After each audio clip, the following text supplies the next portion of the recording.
बच्चों, उठो, जागो और अपने लक्ष्य को पूरा होने तक मत रुको। नमस्कार, मैं निधि अग्रवाल आज आपको काव्य खंड का दूसरा पाठ समझाऊंगी, जिसमें हम निराला जी द्वारा रचित दोनों कविताएं हैं जो पढ़ेंगे। पहली कविता गीत गाने दो मुझे हम पढ़ चुके हैं। आज हम पढ़ेंगे निराला जी की प्रसिद्ध कविता सरोज स्मृति। इस कविता का परिचय कुछ इस प्रकार है।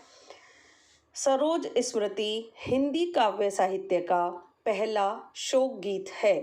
कवि निराला द्वारा अपनी पुत्री की मृत्यु पर लिखी यह कविता करुणा भाव से ओतप्रोत है। सरोज स्मृति कविता में कवि ने अपनी प्रिय पुत्री सरोज के बाल्यकाल से लेकर मृत्यु तक की घटनाओं का बड़ा ही सजीव चित्रण किया गया है।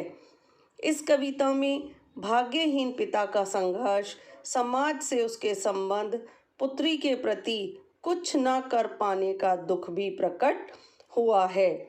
दुख ही जीवन की कथा रही, दुख ही जीवन की कथा रही, क्या कहूँ आज जो नहीं कही। इन पंक्तियों में कवि की वेदना अर्थात दुख एवं जीवन संघर्ष साफ झलकता है। कवि पुत्री की अचानक मृत्यु से टूट चुके हैं। उन्हें पुत्री के विवाह का समय याद आ जाता है और वो क्या लिखते हैं। देखा विवाह आमूल नवल, देखा विवाह आमूल नवल, तुझ पर शुभ पड़ा कलश का जल। कवि निराला की बेटी जिसका नाम सरोज है, उसकी असमय मृत्यु हो जाती है। तब कवि दुखी होकर उसके विवाह के क्षणों को, पलों को याद करते हुए कहते हैं कि हे पुत्री, मैंने तेरा विवाह बिल्कुल नए रूप में देखा था। तुझ पर कलश का शुभ अर्थात पवित्र जल गिराया जा रहा था। अब आगे, देखती मुझे तू हंसी मंद, देखती मुझे तू हंसी मंद, होठों में बिजली फंसी स्पंद, उर्मे भर झूली छवि सुंदर, उर्मे भर झूली छवि सुंदर, प्रिय की अशब्द श्रृंगार मुखर। यहाँ पर कवि कहता है कि जब तुझ पर पवित्र कलश का जल गिराया जा रहा था, तब तू मुझे अर्थात कवि को देखकर, अपने पिता को देखकर मंद मंद हंस रही थी।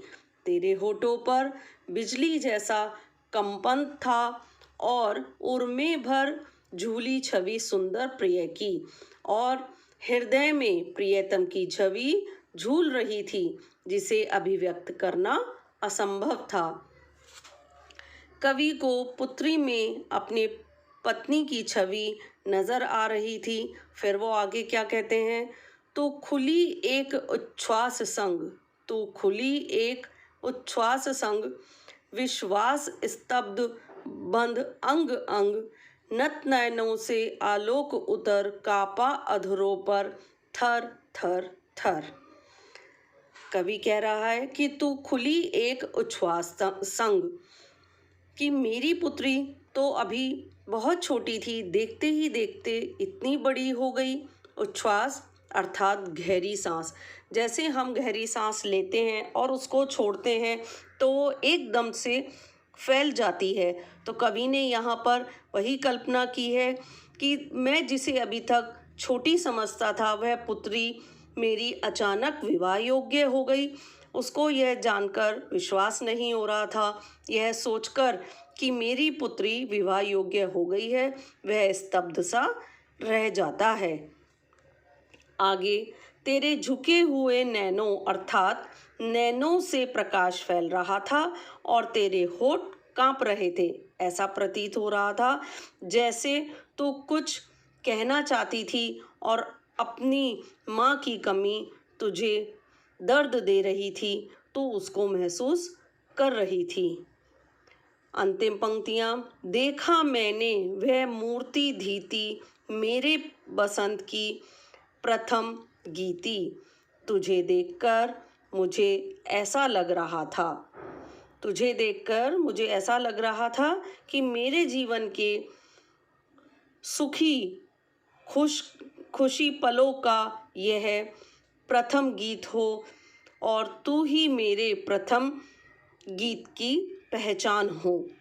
यही इस कविता का भावार्थ है। विशेष इसका यह है कि यह एक पहला शोक गीत है काव्य साहित्य में।